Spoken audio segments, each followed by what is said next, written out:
So I'm going to call this meeting to order. This meeting's being held remotely as an alternative means of the public access pursuant to the order issued by the Governor of Massachusetts dated March 12, 2020, superseding certain provisions of the open meeting law. You are hereby advised that this meeting and all communications during this meeting may be recorded by the town of Scituate in accordance with the open meeting law. After this meeting will have a question and answer session following each public hearing. Abutters or interested parties will have the ability to raise a hand. Please keep your comments to a total of less than 5 minutes. Okay, I'd like to get a roll call. Vote of members. I don't have my list. So when we start with Penny. Yeah. Rich. Here. Doug.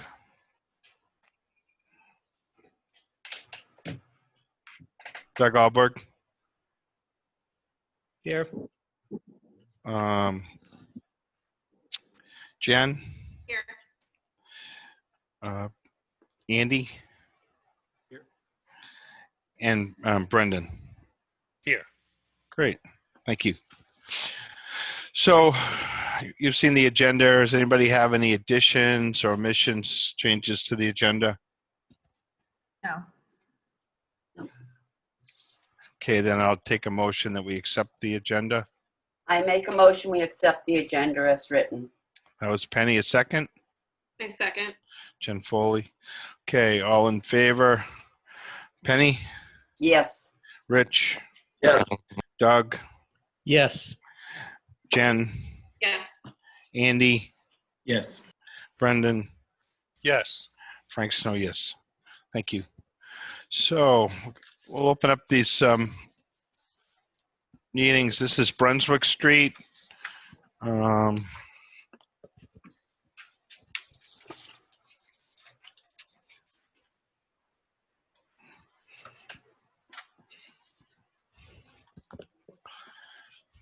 Excuse me 1 second.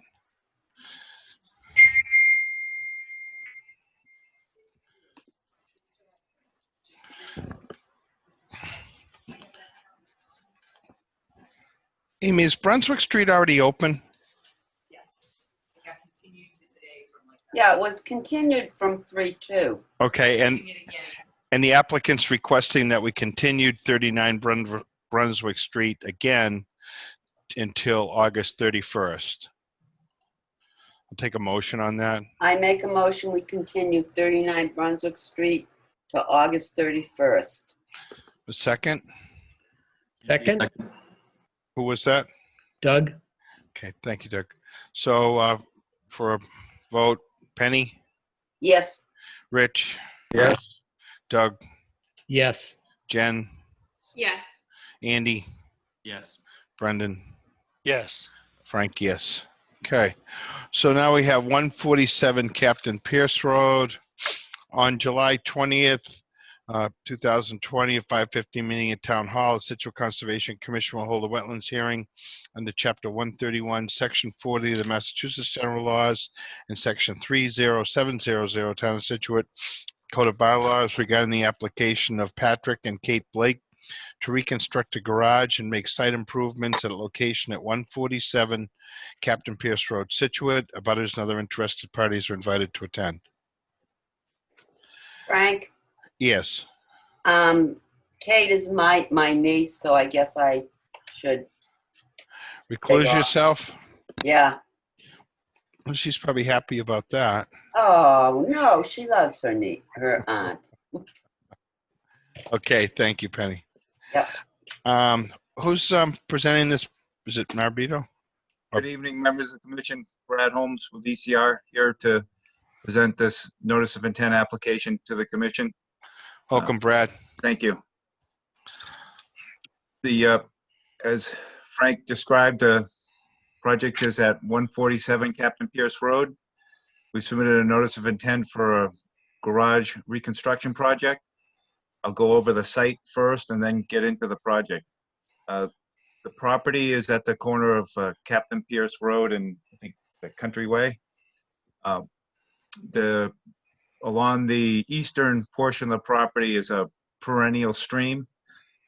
As you can see on the attached image, the perennial stream has been delineated at the site and is shown in that light blue line.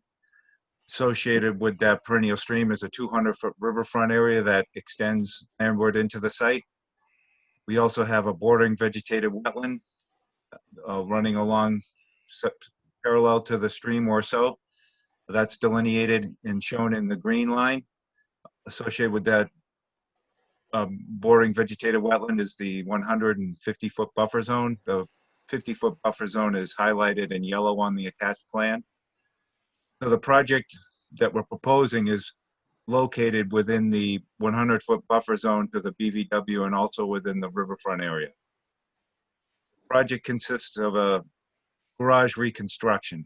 The existing garage is shaded in brown, as you see that light brown grayish color underneath the red image. There's an existing garage and shed kind of constructed together.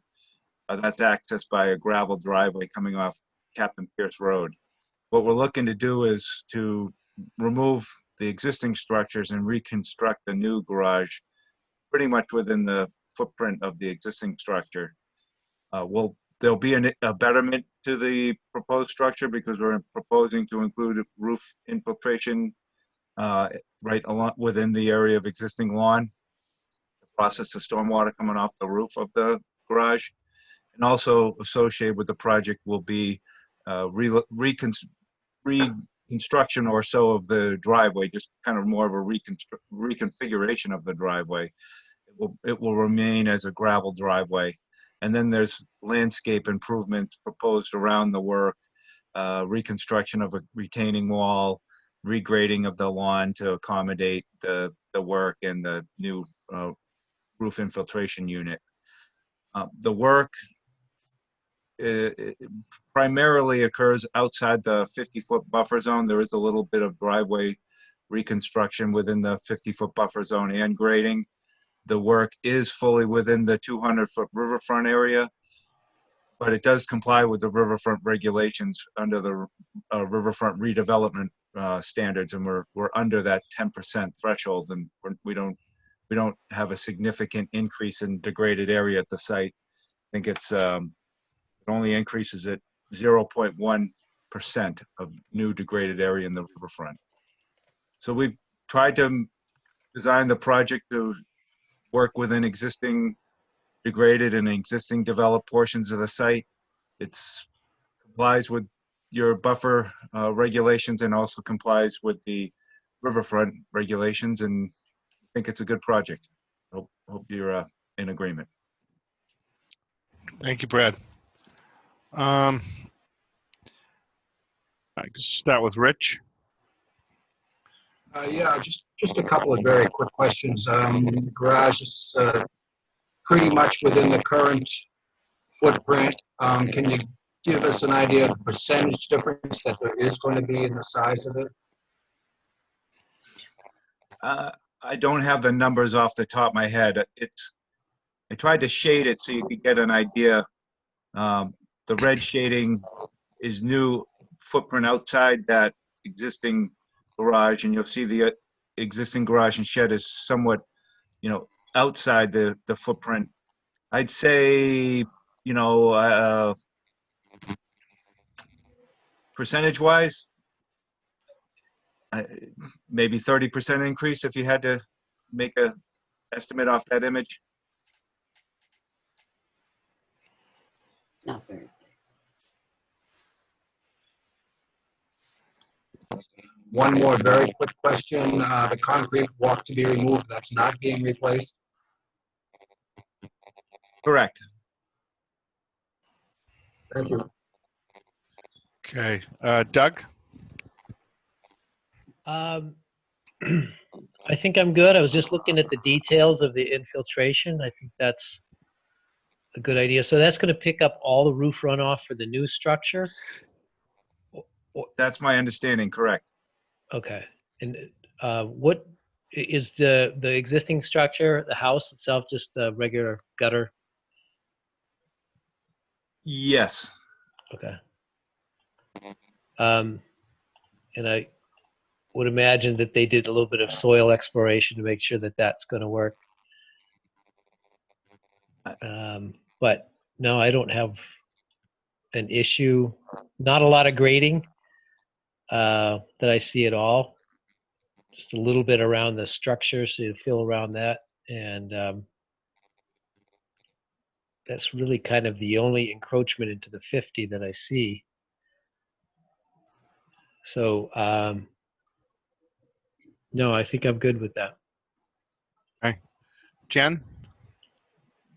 I think I was looking at similar things that Doug was. Is the driveway is remaining gravel? Is that correct? Correct. Okay. And it looks like some of these retaining walls are moving. Is there any fill or anything that's being brought in to kind of adjust all of these retaining walls, or steps being removed and regraded or anything like that? Whatever fill would be needed to be brought in would be just to fill in the gaps in between what they're looking to do. It's not a significant amount of fill because the yard is already there in the existing elevation of the driveway and existing structure to be removed are already in place. So you're really just recreating Mm-hmm. the elevations around it. So there's not a really a significant change in site condition. Okay. Since the corner of that driveway does get into the 50 a bit, would we want to propose any sort of, my mind's blanking, but like stone, Mitigation? yeah, Maybe conservation posts. yeah, The area is all lawn all the way up to the wetland line. I mean, if the commission was looking towards mitigation, I think maybe some shrubs, at the lawn edge facing the wetland would be something that would be a good improvement. The markers would be just markers in the middle of the lawn that the kids would break their leg over when they go out for a pass. Yes. I feel like you're speaking from experience, Brad. Have you broken your leg on a conservation marker? Tripped over a few. Yeah, okay. That's a good suggestion, Jen. Thank you. Andy? No, you probably explained this. There's a lot going on here. I may have missed it. The driveway as it's laid out, that's all existing and it's just being regraded and redone. There's any additional driveway. There's a driveway that's the existing driveway access to the site. There is a little bit of bump out on the edges, but it's basically the existing driveway. It's an existing gravel driveway that accesses the existing garage. Okay, thanks. Brendan? Being that I get to go last, there's usually very little left. So I think I'm going to be okay. No, we'll start to switch it up. It's okay. It's okay. Amy? Yeah, so DEP issued a number with no comments. I mean, all in all, it's a pretty straightforward notice of intent. I thought it was very thorough, and compared to the notices we've been seeing lately, have very little to say, honestly. Brad, you did a great job. Really appreciate the effort that was put into this project for planning and making it very clear about how close you are to the resource areas, and then also in the attempt to stay out of the no-touch area, which is Situate's 50-foot no-touch bylaw. Also agree with Jen, if, for mitigation, perhaps you could come up with some plantings. We could put it as a special condition. It's a pretty clear slope down to where it becomes wet. I would defer to Brad on best location, but I think maybe even shrubs with berries could be good wildlife habitat as well. But otherwise, I really don't have much else to say. That's it. Thank you, Amy. Thank you. Is there anybody in the audience that has any comments for this?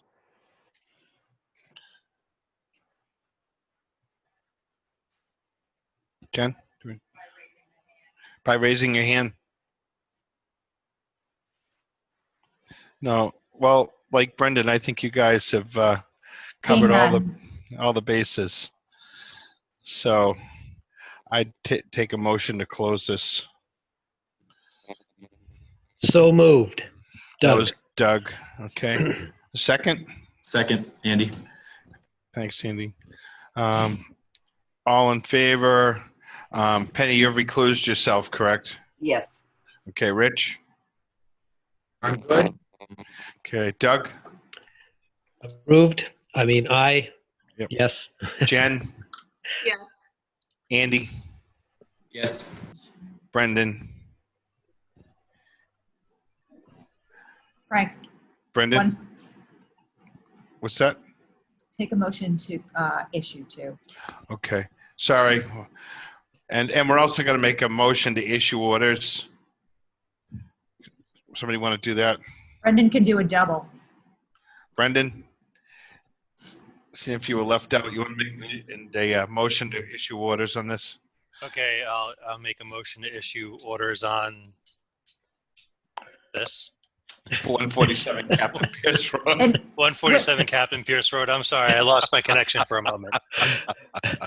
a motion to issue orders with special conditions is what you're looking for. I make a motion to issue orders with special conditions on 147 Captain Pierce Road, As noted in the hearing. as noted in the hearing. Wow, Yes. perfect. Thank you.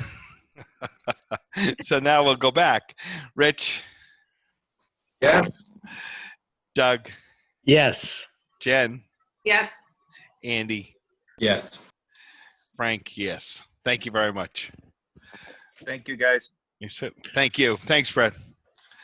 Brad. Hey, Brad, Yes. did you hear any more about the plantings at Crosby? If they'd been able to seed that or anything? Is anyone? I haven't. I need to follow up on that, and I'll write that down so I don't forget. Get back Okay. to you on that. Appreciate it. Thank you. Sure. Thanks. We are at 296 Central Ave in Hummerock. On July 20th, 2020 at 5:15 p.m. the Town Hall, Scituate Conservation Commission will hold a wetlands hearing under Chapter 131, Section 40 of the Massachusetts General Laws and Section 30700 Town of Scituate Code of Bylaws regarding the application of Linda and Kenneth, is it Barrich, to upgrade a septic system at dwelling located at 296 Central Ave, Scituate. Abutters and other interested parties are invited to attend. Information to access the meeting is available in the agenda and posted on the website. Good evening, everyone. For the record, my name is James Garfield, engineer at Morse Engineering. Here representing the applicant for the NOI associated with the septic repair at 296 Central Avenue. So let's get situated here. So we've got our property lines outlined here in bold, Central Ave shown down at the bottom of the page, and the Atlantic Ocean's up at the top of the page. It's an existing 2-bedroom, single-family dwelling centered on the lot there. We are on the barrier beach of Hummerock in the FEMA flood zone VE elevation 18, and the site's currently serviced by a failing Title V cesspool. And what we proposed is to upgrade the system to a 1,500-gallon septic tank, E-box, and 1 trench of infiltrated chambers. So we just believe due to site constraints, this is the best design for the site. With that, I'll leave it to you for any questions. Thank you. Okay, Penny? I really don't have any questions. It's an improvement, of course. That's all I can say. It looks fine to me. Okay. Richard? Yeah, I was up there and it was fine. It's like the only place they could possibly do it in the first place. That's a great improvement in the second. And I would ask if there are real time constraints on this because it looks like there's a sale pending on it. Okay.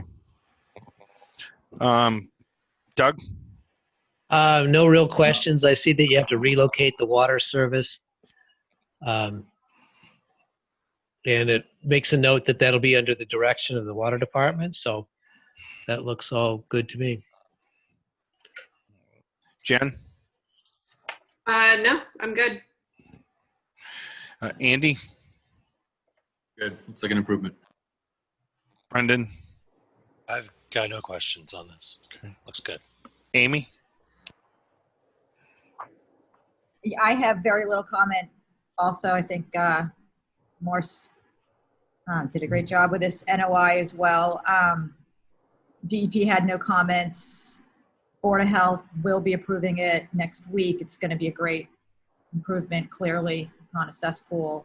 So I think that this is one we want to get on the books as soon as we can. So maybe a motion to close an issue. Okay. And anybody in the audience want to put a hand up if they have any questions?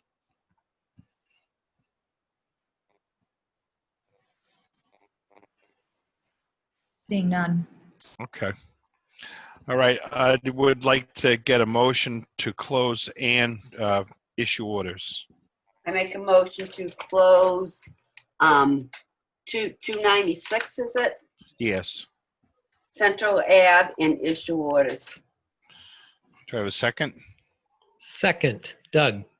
Thank you. Okay. So that, we'll take a vote. Penny? Yes. Rich? Yes. Doug? Yes. Jen? Yes. Andy? Yes. Brendan? Yes. Frank? Yes. Good. Thank you. We're at 240 Clap Road.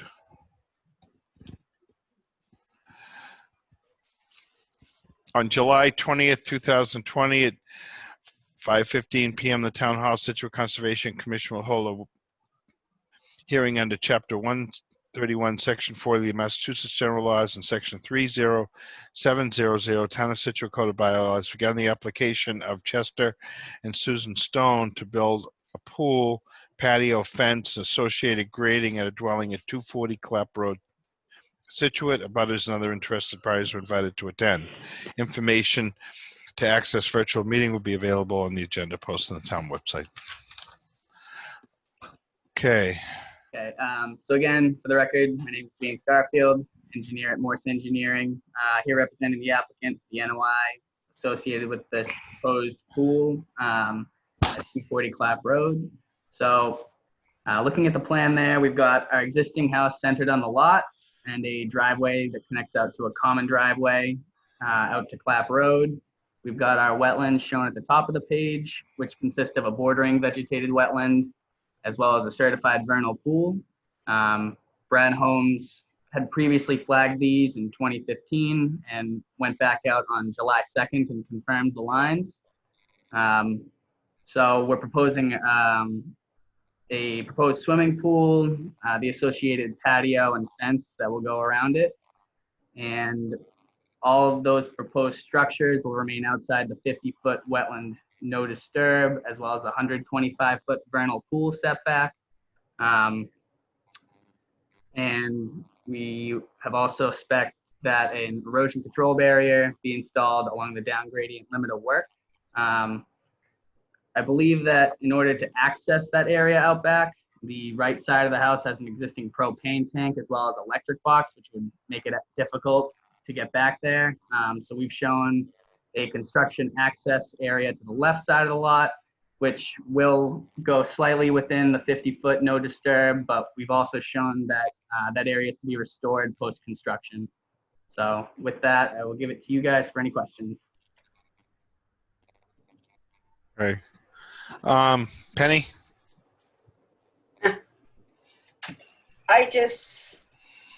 I do have a problem with this one. It's a very tight lot. When the house was built, we had a lot of issues out there. with the clearing and everything. I mean, the space between the house and the pool is maybe 5 feet, if that. And you're gonna put a patio in. I mean, it's just a lot in that little yard. I don't know. It's a very sensitive area. I know that. There's a vernal pool out there. Oh boy. I just really don't know what to say.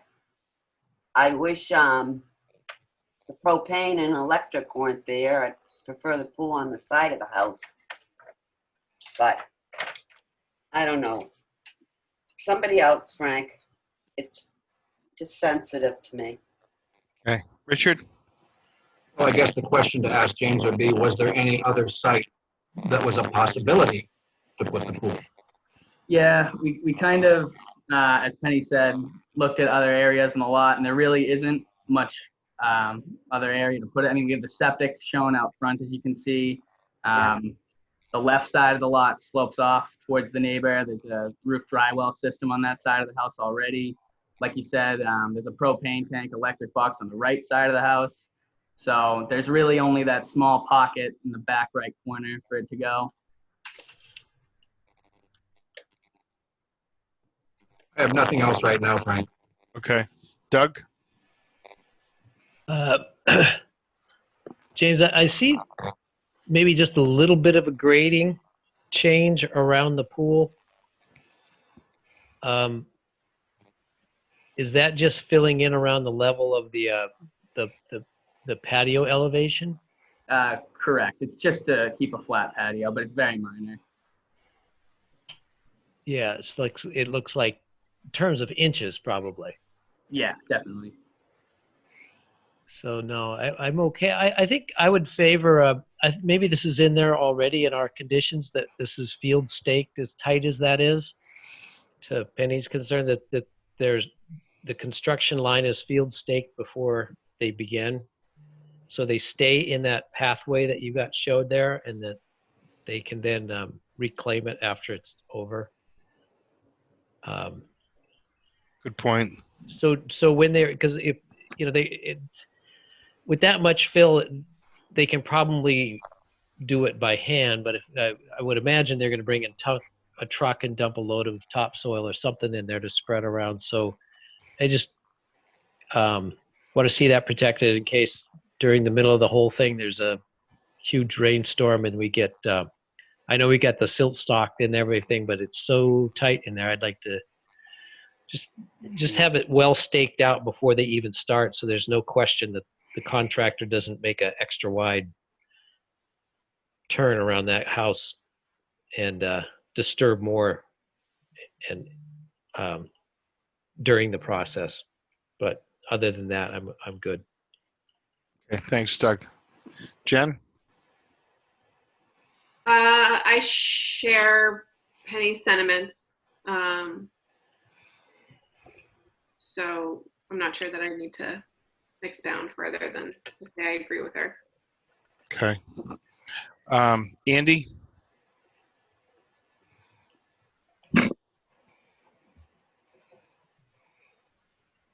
He's muted. Sorry, nothing to add right now. Okay. Brendan?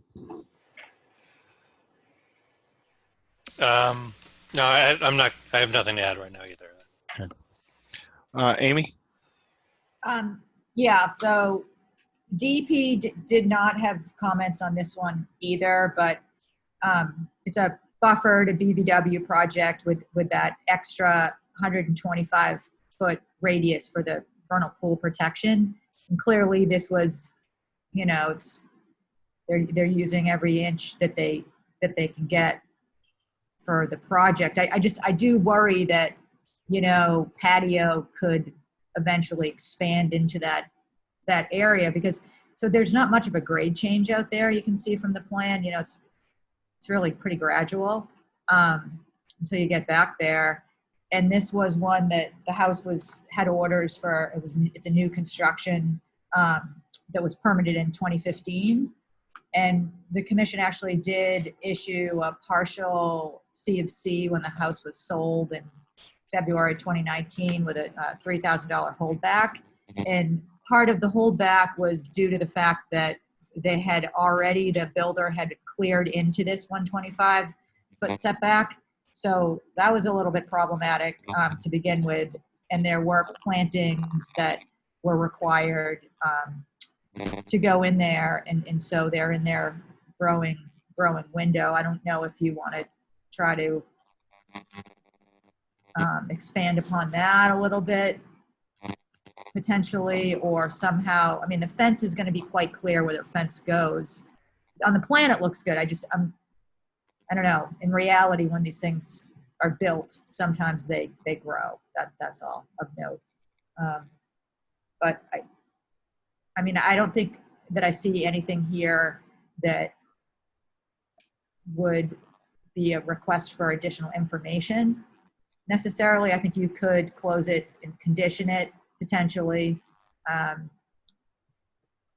with special conditions if that's what you want to do. Thanks. Do we have anybody in the audience? Anybody that want to put a hand up to speak to this? Seeing none. Okay, so I was out at that site when they were building that house, and I remember that area that was inadvertently cleared, and we went out to take a look at that. And I think James, we probably want to know how that's doing, and whether there's any additional plantings that could be added. I mean, it'd be a good time to make sure that that area was all restored. I think, to Doug's point, staking out the access and making sure that it's quite clear how far they can go, so they don't drift again. I mean, that was supposedly marked out when they built that house, but somehow they wound up clearing well into the buffer anyways. And so now we're right back to the line again. So it definitely needs to be that fence in the back that's right along the line. I think we should make sure that the vegetation that was planted is growing, or if it needs any reinforcement, anything else that can be put along there. And then, to Doug's point, that things get staked out prior to that. And so we definitely want to have a very clear pre-construction meeting on that site to be sure that we don't go awry. Yeah, Frank, we could put a special condition that the applicant file a status report with the Conservation Commission on the plantings that we agreed to, and before a building permit is issued, so we could get them to get that going. Okay. Do we usually get an as-built? Yes, we have an as-built, That's part of the conditions. the partial CMC. Okay. And also for the pool project, we would be getting an as-built. So we could, we have a request in that as soon as the project's done, that people submit their request for CMC, because then it's not hanging out there when they go to refinance or sell. But anyways, we don't always see the requests come in timely on projects, but we have it front and center in the cover letter, and it's definitely a condition of the orders. Okay. Well, I'd take a motion to close and issue orders. Could I ask one more question, please? You sure can. Okay, where it says plantings in the hash mark, that's the area they were supposed to plant. It has been planted, because I haven't been back there. Yes, it has. It has. Yes. Because not only was the vernal pool, it's rare habitat you have out there. I mean, endangered habitat, and it's just so sensitive that I really hope the homeowners understand what they purchased. A very virgin, beautiful piece of property for nature, and I understand they want their pool, but they've got to be real careful. Okay. Should one of the orders be that they have to meet with you on Yeah, site that's a good idea. and receive a lecture? Well, it's just so beautiful. Penny, we can put it in there. Well, I just want it taken care of because I know how tight the site is, that backyard. It doesn't look so tight on this plan, but believe me, people, you go out there and you go, oh my goodness. Okay, I will make a motion that we close the issue. Thank you. One question. Yeah. Is there any way to put a condition in that puts a specific time limit on when a CFC is requested following the completion of the project?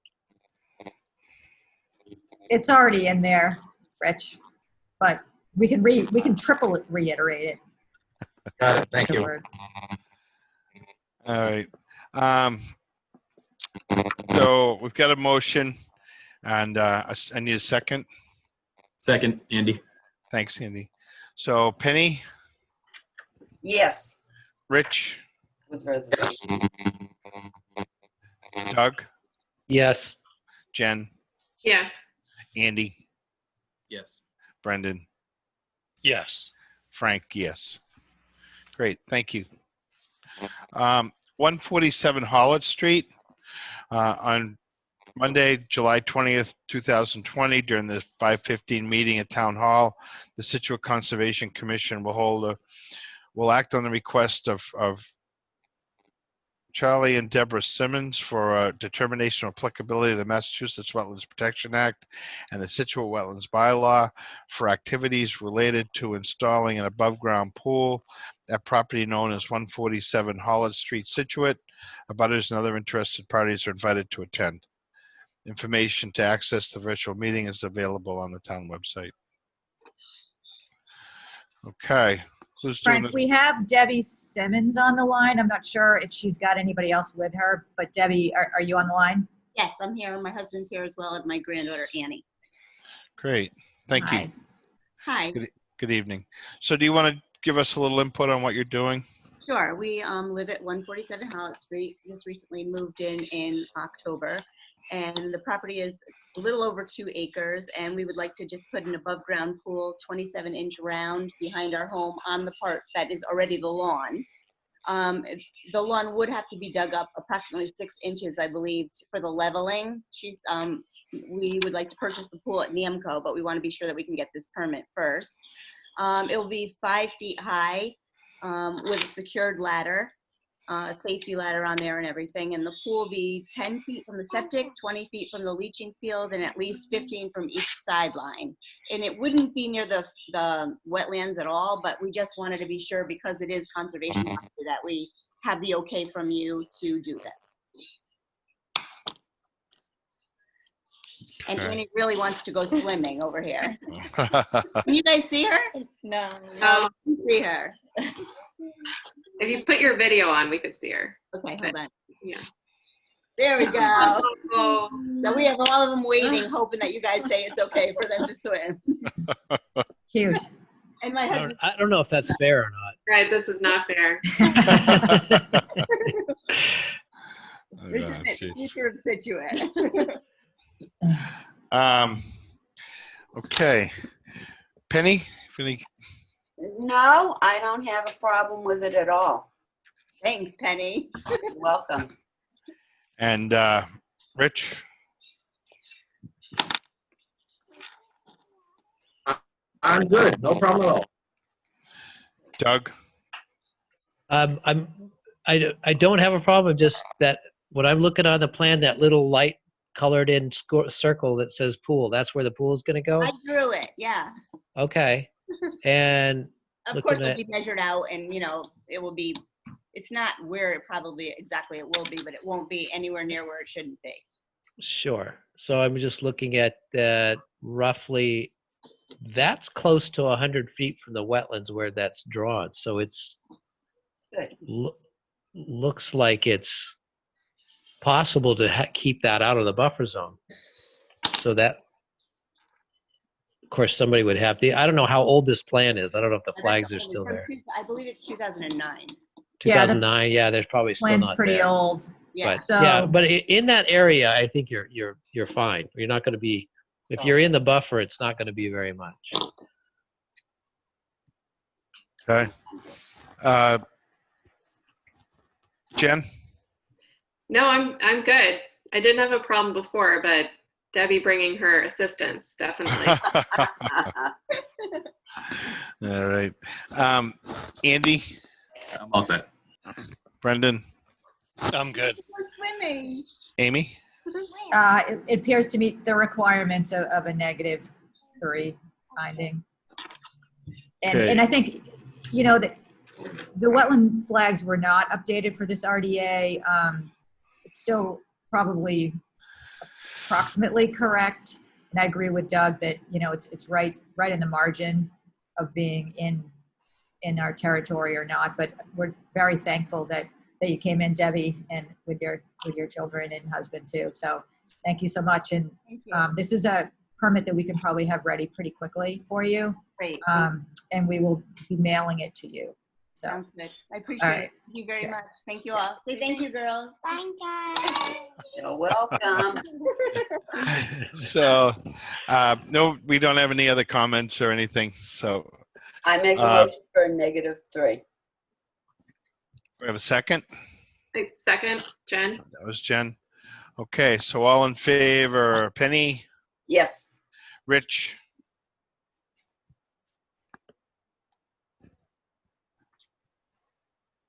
I'll take that as a yes. Yeah, Doug? I saw his mouth move. Yeah, yeah. Yes, for Doug. Jen, Yes. Andy, Yes. Brendan, Yes. Frank, yes. Well, that's a good way to close out our hearings tonight. So now where are we at? We have some old business, 181 Edward Foster Road. Do we have anybody yeah, speaking so to that? well, yeah, so I can see that we've got Adam Brodsky on the call and maybe Brad Holmes and potentially the owner of the property. But anyways, just Frank, I'm pretty sure you're pretty familiar with this site. They wanted to come to the Conservation Commission to discuss what we had basically already told them, which was that we didn't feel quite comfortable issuing the CFC based on some site visits that we did last year. But Adam wanted to get in front of the Conservation Commission. I think we've got only a few members that clearly will remember the project and who have reviewed the file. Well, they've all seen the CFC request in the file to the extent. Yeah, so we can, I don't know how you want it to play out. Okay. Well, I guess we could have Adam give his opinions, his request. I do recall this. It's been a very long time. I think, to your point, it's probably only Penny and I that were on the commission when this project was actually done, and then it was a fairly lengthy process, and the applicant trying to restore certain areas. It's very wet, and some frustration with trying to get different plants to grow, and then there was also some Phragmites removal. So maybe the best bet is to let Adam kind of fill us in on where he feels they're at. We did go out there last year, spent some time walking around, so I was there. So it's been a little while, but I'm pretty familiar with the area.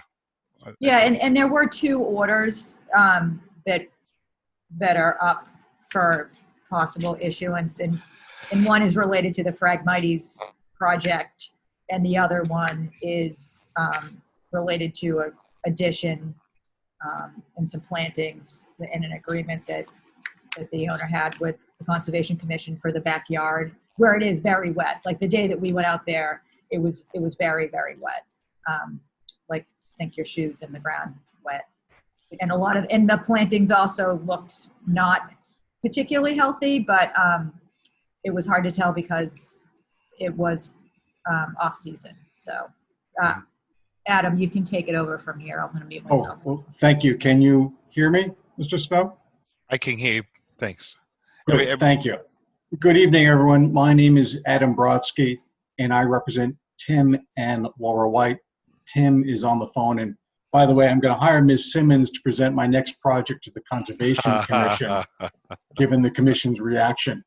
We also have Brad Holmes, our professional wetlands scientist, on the video conference. Our professional engineer, Mike Joyce from Joyce Consulting, is not here this evening. And we candidly view this as a rather straightforward request for 2 certificates of compliance. As Amy mentioned, the Whites obtained an order of conditions in 2003 relating to Phragmites management. And then there was a second order of conditions issued in 2007 relating to their home additions. And as part of that project, they were required to do a vegetation management plan. Now, years later, in approximately 2014, there were questions raised with compliance. No certificate of compliance had been issued. And at that time, the Whites requested permission to maintain a portion of that area, which was existing lawn, as lawn. And in fact, that's reflected in our request dated December 11, 2014. And as mitigation for that, the Whites agreed to replace the vegetation management plan with a wetland restoration proposal that was prepared by Brad. That was approved by the Conservation Commission in March of 2015. In fact, it happened a little bit earlier, but the commission actually issued a letter to the Whites dated March 31, 2015, agreeing to modify and amend the order of conditions to substitute the wetland restoration proposal for the vegetative management plan. That work was completed. Brad submitted requests for certificates of compliance in November, I believe, of 2018, and he at that time certified compliance with the wetland restoration proposal, and particularly that the project had achieved 75% survival rate. Subsequently, the commission asked for an as-built plan, and Mike provided the as-built plan to the Conservation Commission in August of 2019. The as-built plan is dated August 8, 2019. Frank, you alluded to a site visit you had with Amy at some time last year. I don't understand the Conservation Commission's issues. All of the work was prepared in conformance with the wetland restoration proposal as certified by Brad and is documented by Mike in the as-built plan. So the clients are simply looking to close this out compliance. We're happy to answer any questions, but we don't see this as being a particularly confusing set of facts. It's just taken an inordinate amount of time for all of this to get done. And with that said, I'm happy to answer questions, and Brad's available to answer any questions. But we've done everything that's required in order to obtain certificates of compliance for these 2 orders. Thank you.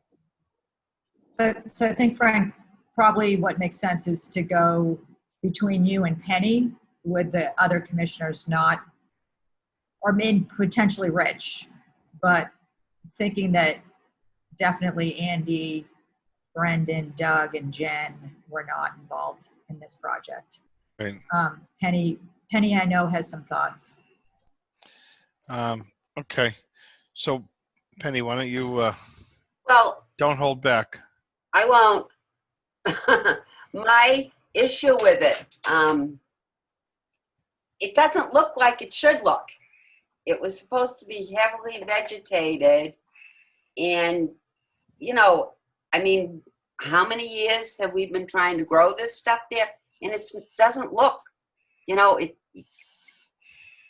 I'm just disappointed. It's not what I expected it to be, the end result at all. In that there's much more lawn than there should be more plantings. I don't know what to say. I do not feel as though it meets what we asked for. Frank, you can. So I guess to your point, Penny, when we look at something like this, I know this has gone on for so long, and there's Yeah, it been has. a whole bunch of questions. There were Phragmites that the whites wanted to remove, and we allowed that, and now that's become a lawn. And then there's an area on the side that I guess you would normally envision some sort of more natural area, and what is really there is a lawn with a bunch of individual plants that's all mowed between it, as opposed to as sort of a natural area. And maybe Brad can speak to that. Like a meadow. This is Adam Brodsky, and I'm happy to let Brad speak to the question. But we planted everything that was required in the approved plan, and simply because it aesthetically doesn't look like what the commission anticipated, I guess I'm sorry about. But we did everything that we said we were going to do, and we did everything that we were required to do. Adam, have you been to the site and looked at that? Not within the last several months. So what you see there is a lawn with a whole bunch of individually planted trees or bushes and grass growing all around them. Now, typically when we do a wetlands restoration, that area is left more natural. And I'm not seeing that. I mean, I guess we didn't anticipate that even being mowed. Well, and I'll let Brad speak to this. My recollection is that this area was misidentified in the first instance. I think it was described as bordering vegetated wetland, land subject to coastal storm flowage. We went back and reevaluated it because, as you know, this was historically lawn. And in fact, this grandfathered area, we demonstrated that back in 2015 through aerial photographs, and I went through a regulatory review to explain to you why these activities actually predated the adoption of the bylaw and predated the adoption of your regulations, which recognize grandfathering. Notwithstanding, because they had done some additional building out there, and they agreed to provide mitigation. It's not really, I mean, it's called restoration, but it's really mitigation for the structures out there. We substituted the vegetative management plan with the restoration area, and we described exactly what we were going to do. So I don't know what the perception is now, 5 or 6 years later, but this has been reviewed, approved, constructed, and I guess now the Conservation Commission's got second thoughts. I'm sorry about that. I don't think this needed to be done in the first instance. I think the wetland was not accurately delineated in the first instance. I think the homeowners could have built the structures without providing any mitigation, and they could have maintained the entire area as lawn. But that's my particular perspective. But you had a very specific question for Brad. So Brad, can you weigh in, please? Sure. As we worked the planting project out, it was to be planted in the lawn. And then it wasn't that we were going to remove the lawn and create a meadow. It was that we installed the plantings in the lawn. I put together a completion report after it was done in 2015, and they mainly created beds around each plant, and it was more of a supplementation to the lawn, and there wasn't a proposal to remove the lawn and do like a conservation seed mix in the area that is maintained as lawn. I know what you mean as far as a typical restoration area that would be, herbaceous wouldn't be mowed, but this was different than that. It was to add the saplings and shrubs, and we proposed maintaining the lawn. That was worked out through the process afterward. And we did put a completion report in shortly after showing that, and I know they've maintained the lawn since. I'm looking at the proposed restoration plan, and between saplings and shrubs, there's a total of 60 bushes. Am I right? Yes. Is there 60 plants growing there and survived? No. Yeah, when's the last time you're out there, Brad? Because the letter that we have is dated 2018, it's November. And with last year's review, it didn't really match up to your letter on survival rate. I mean, it just appeared that many more were not living. So here's where I'm at. And I know that this has been frustrating for the Whites. Mr. White's spoken to me several times.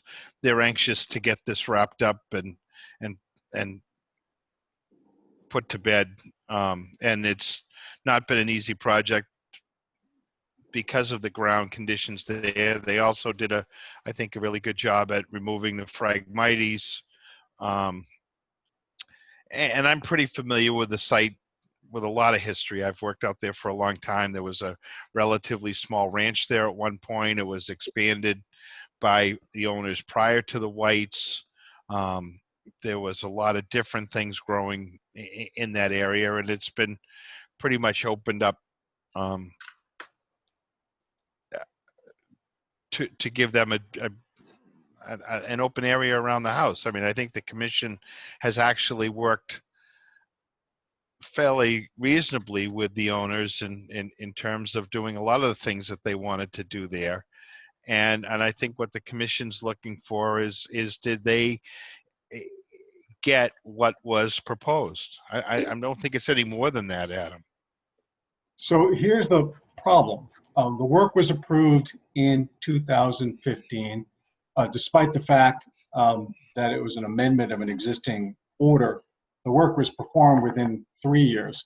The work was certified as compliant in 2018 with your conditions, including the 75% survival rate. And after that, if there have been plants that have died, that's unfortunate, but under the wetland regs in your bylaw, they've complied with all of their obligations. Now, I don't think that the homeowners are in perpetuity required to guarantee the survivability. I think all they're required to do is to achieve 75% survival within 2 growing seasons, certify that. And the commission should have issued certificates of compliance when they were requested to do so. If something died subsequently, that doesn't mean that the homeowner's on the hook in perpetuity to replace those plants. Now, if Mr. White wants to voluntarily replace some plants, he has every ability to do so, but he's under no legal obligation to do so.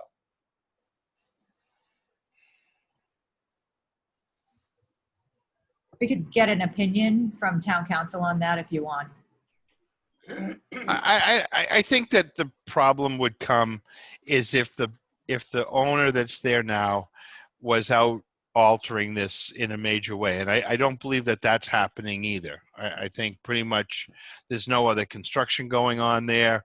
I don't think they've maliciously tried to remove anything. It's a difficult site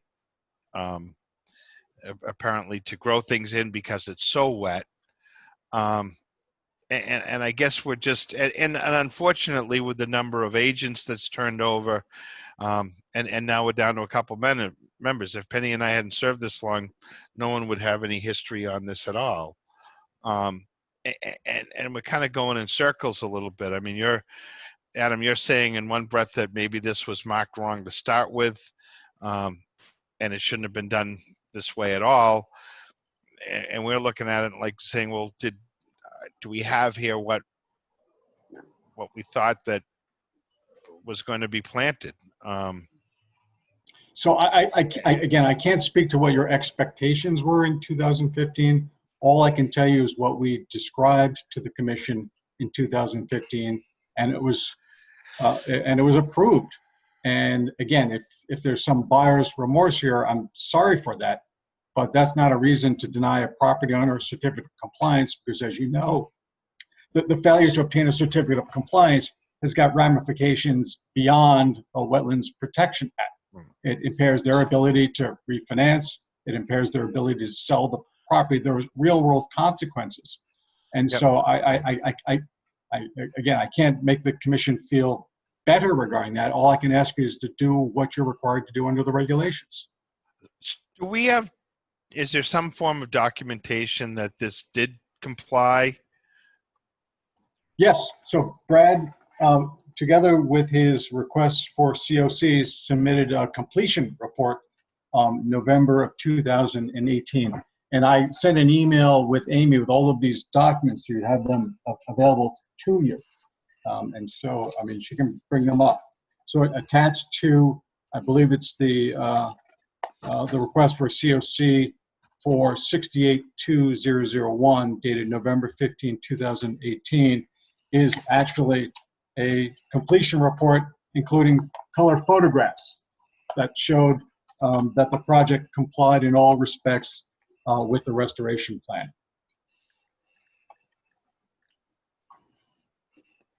Who said that, Brad or the agent? Brad. Okay. Brad. That's different than the agent saying it. Right. And I just have a note from December of 2018 to hold because Conservation Commission had some issues with this. And also that to hold for Frank and others who knew about it because it was complicated. So I mean, we have I Brad don't really here. have the history at all, Adam, on this one. So we have Brad here this evening. So Brad, could you tell us that you in fact certified compliance in 2015? Correct. After the planting work was done, I prepared and submitted a completion report to document the work that was done in accordance with the plan.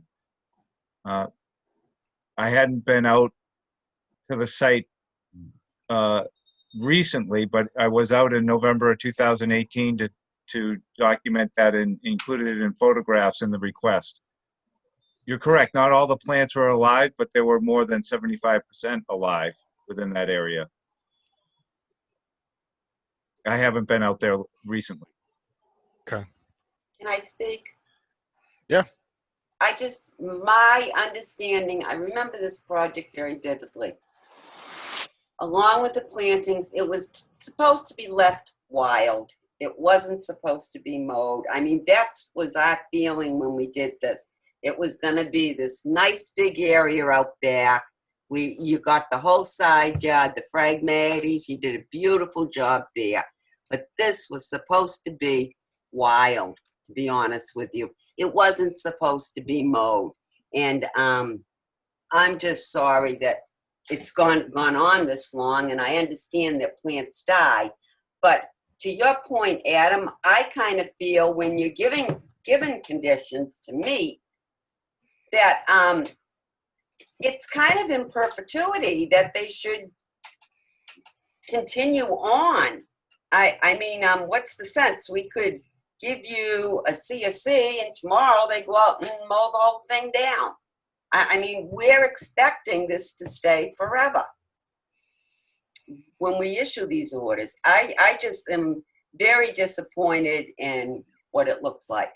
It's not at all what I expected to see out there. And I understand things do die, but I know I replace things when things die.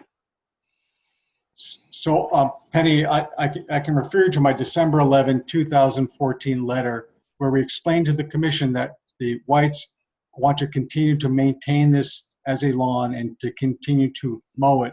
And we described in detail that activity and requested authorization for that activity. So while you may have a perception that they weren't going to mow, that's not what we said, and that's not what the Conservation Commission approved. And again, while I aspirationally, it's nice to know that plants would continue to live on, that's not a requirement of the Wetlands Protection Act or your order, because DEP then would require that all plants survive in perpetuity. That's not what's required. You're required to demonstrate 75% survivability within 2 growing seasons. That's right out of the DEP mitigation handbook. It's embodied in your orders. And again, I'm sorry that it's not aesthetically what the commission like and was not, what your present recollection is. But that's what we told the commission we were going to do, and that's what the commission approved. Well, Adam, we have a disagreement with you because we don't agree that 75% was met based on our site inspection. So, Amy, your site inspection was years after. That's your problem. You can't go to a site. I imagine if you went to every single site where you approved restoration, now 5 or 6 years later, I'm going to guess that you're going to find the majority of them do not have 75% survivability, because that's not what's required. Unfortunately, plants die. Frank, do you want to take this under advisement? Yes. Well, we've been kicking this can down the road for quite a while now, and I think it's frustrating to everyone. I know the owners would like to get this wrapped up. I'm sure they don't want to continue to spend time and money on it. If we don't get something resolved here, no one's going to have any history on it. So I'm just wondering what is the best resolution to get this behind us. I mean, I still feel like the commission worked with the owners of this property over the years, and allowing them to expand around there. There's been work towards the harbor. There's been a reasonable amount of cooperation with the commission on this project. I think everything that they've requested, they've been able to do there. And I understand Penny's frustration with this. There's I guess, somewhat of a misunderstanding on what was going to be built there. And so much time's gone by. I mean, we could just move on and do this. Is there any other plants that should be planted or whatever there so that we can get it wrapped up? I'm looking for some. I don't have a real strong feeling. As long as this property is protected, nothing's going to get built on it.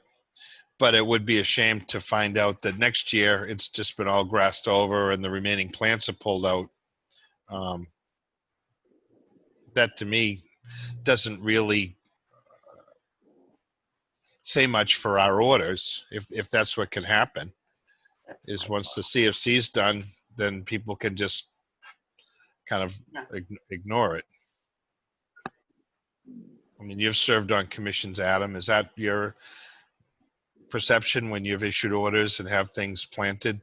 I don't know.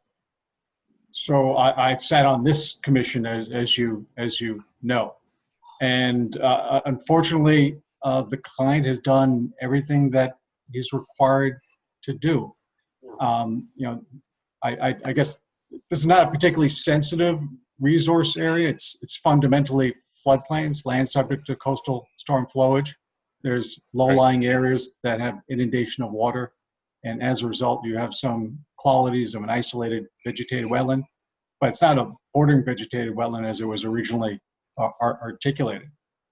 And as I said, and it's reflected in my 2014 letter, we provided aerial photographs going back to the 1900s, where this has always been maintained lawn. So unlike some of the other projects that you've reviewed this evening, where you had vernal pools, you had bordering vegetated wetlands, this is essentially an area of floodplain.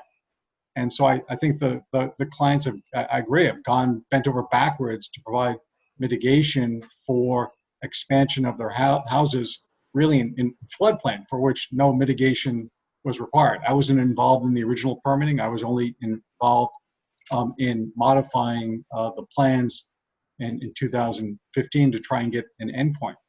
So again, I mean, we're asking the commission to issue the COCs because we're entitled to them.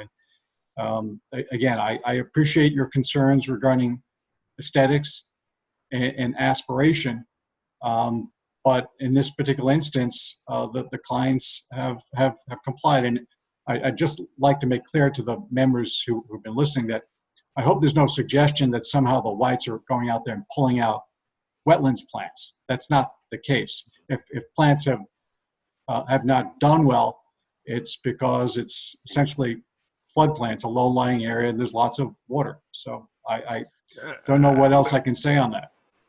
And to your point, when we were out there and visited, we chatted with Mrs. White and got her frustration and the amount of time and money that they've spent on trying to get plants to grow. So I know that they weren't just neglected. I know that they felt like they spent a significant amount of money and time trying to vegetate this area in some order that we show on the plan, and they were frustrated to see so many of those plants die there. I should say, I think the Whites are entitled to a vote. You know, it's time for an up and no vote. You're going to give us the certificate of compliance or not? We don't handle it that way, actually. I don't really think we do a vote. Well, we've been limping along for several years now. So I think this is an atypical case for which an atypical process needs to be done here. But we need a decision. And again, you have actually a professional wetland scientist giving you a certification of compliance. It's now several years later. But there is no evidence to dispute that at the time the requests were submitted, that we had achieved our 75% survivability. And I respectfully suggest, I mean, what's out there now, I can't speak to, but there's uncontroverted evidence that we comply. Frank, can I jump in for a minute? Sure. Just after listening for a bit. I mean, I'm trying to sort through all this. Seeing this planting plan, I can understand why Penny and others are surprised. Like, I would never expect seeing those species in the way they're laid out. I mean, these aren't beds. These aren't. I can see where I think the intention was probably pretty clearly to make it a more wild area. So, and I'm not suggesting any ill intent on the property owner's behalf, but they may have understood it differently, that they were just going to put lawn up to the stump of every bush and mow around it, and that not the letter of the law, where I can see where Penny thinks that's not. I would not think that would be what someone would do either. So I can see that for sure. So I guess I completely understand why we're not happy with it.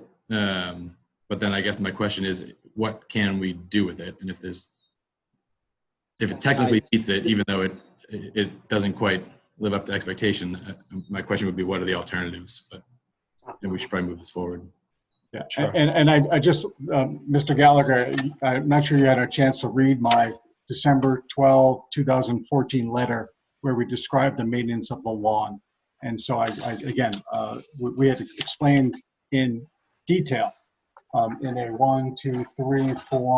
4-page single-spaced letter exactly what we were doing out there and what.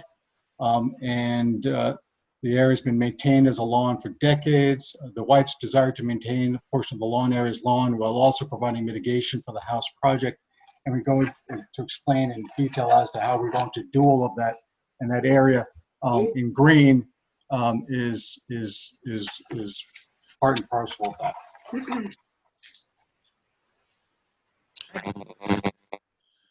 Okay, thank you. Well, I really don't want to keep doing this. To your point, typically the CFCs are the agents issues the CFC.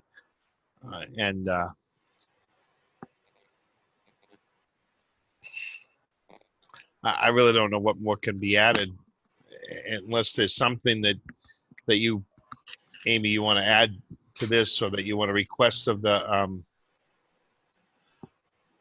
owner. If you think that they should add some additional plants as part of this, I understand that the applicant doesn't feel that way, or their attorney, but I'm not sure where else to get off this mark. Yeah, I don't know what to say either, Frank. I mean, I'm not going to issue it based on what I observed last year. I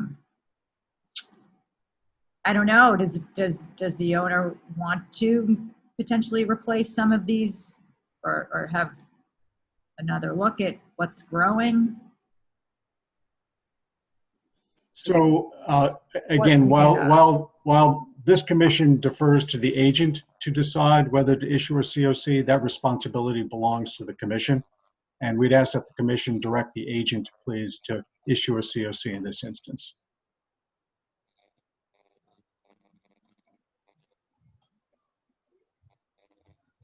I think they have to.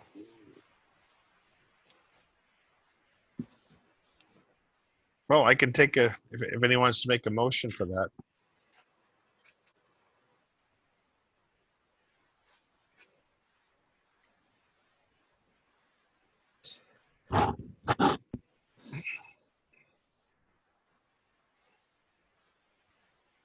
Frank, this is Tim White. Do you hear me? Yes, Tim. So I'm a little bit at a loss here, right? So yes, the commission. And to this is the owner of the property for the members that aren't familiar with that. Yeah. Go ahead. And I don't know if I can be seen. I agree that the commission and ourselves have worked very diligently over the property. It's a 3.89 acre piece of land. In the 22 years we're here, we have added 12 feet to the house, 3 sheets of plywood. That's it. We're surrounded by houses now 14,000 square feet. We have done everything the commission's ever asked us to do, and happily. We've never wanted to subdivide the property. We don't have an intention of subdividing the property. We're not here to sell the property, right? We're simply trying to maintain the home. We removed the Phragmites. We made the plantings. We made them 3 times now. We hired Brad's firm to do the work. They did the work. They did it in compliance. We asked them to come out and certify it. When it was time, they did that. They filed it. For over a year, I emailed Amy and the commission on sometimes a daily basis, asking somebody to tell us what they would like us to do. We were requested to do an as-built. We got Joyce Engineering to do it. We're at a bit of a loss at this point in time. We're not developers. We're not splitting the land. We're not looking huge financial gain. It's a historically mowed piece of property. We understood that it was miscategorized before we understood what this was all about. We reached out to the commission. We came to an agreement. The commission agreed to the agreement. We did exactly what the commission asked to do. We filed timely. We've paid the attorneys. We've paid the plantings. We've paid the consultants. We've paid the engineers. We've done it all. We're at a loss. And the fact that we had to, the only way we got a response from the commission was when we got an attorney involved again. And it's frankly beginning to feel a tad unfair. Now, I know unfair isn't a terminology you should use in discussions like this, but this is bordering on crazy. If somebody wants me to plant another plant or 2, tell me. I want them to stop mowing.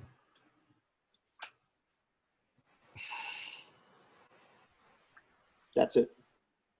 Okay. Thank you, Mr. White.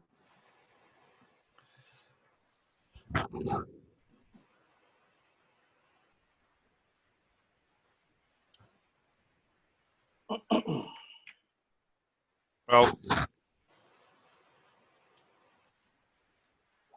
I don't want this to perpetuate either.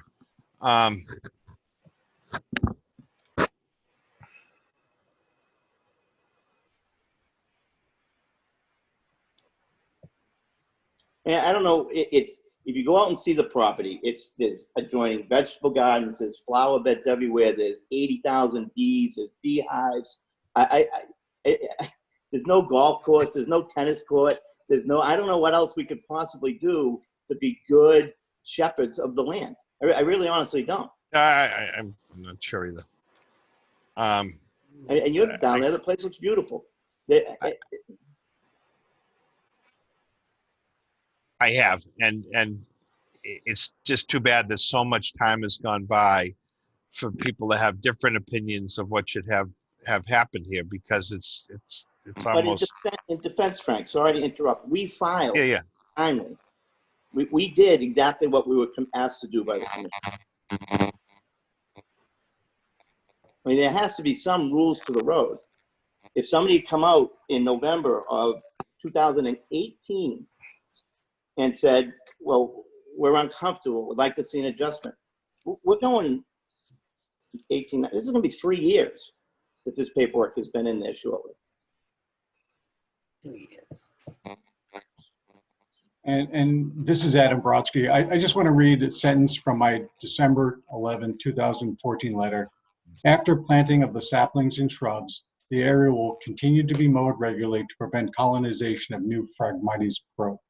We told the commission we were going to continue to mow, and the commission agreed to allow us to continue to mow. And could I add, on March 31st, 2015, the second paragraph of the letter, signed by Frank, says, further, commission granted you permission to continue mowing the remaining portion of the lawn, as has been done historically. We were granted permission to keep maintaining it. I guess when I look at that, and to be quite honest with you, it's been so long, I don't recall all of it.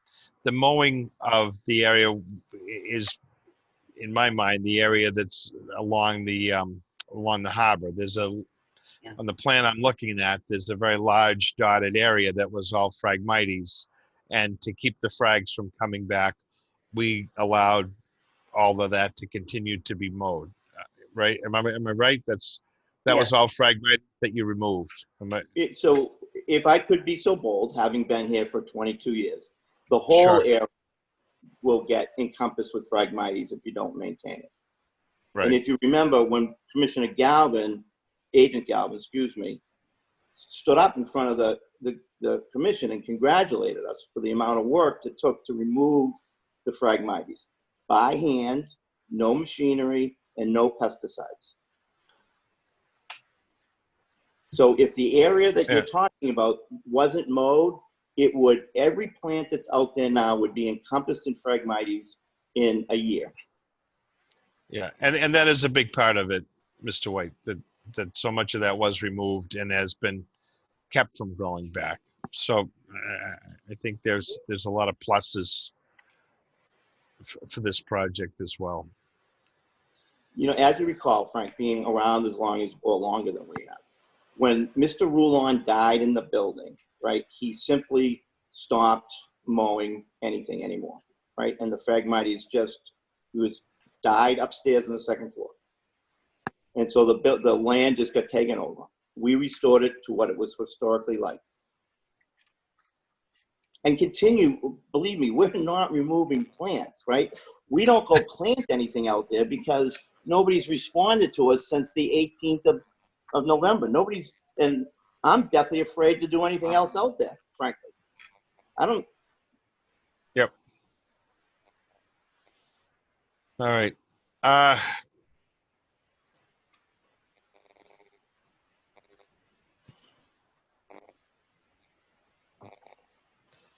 I guess for the sake of trying to wrap up this meeting for the evening, I guess I'm going to have a discussion. Amy, Penny, and I can have a discussion about this project, the merits of it. I feel it's unfair to ask the other members to do this. They have no history about it or whatnot. I'm going to have a discussion with Amy and Penny and myself. If we have to visit the site one more time, we'll do that and see if we can't get this wrapped up. May I add something in closing? Isn't the reason why agreements are documented and put on file is because committee members come and go, agents come and go, but the paperwork and the agreement maintains, and that's a historical record? That's true. So if it's not the historical record and it's simply a matter of remembrance, why do we go through all the documentation? Certified letters, filings, attorneys.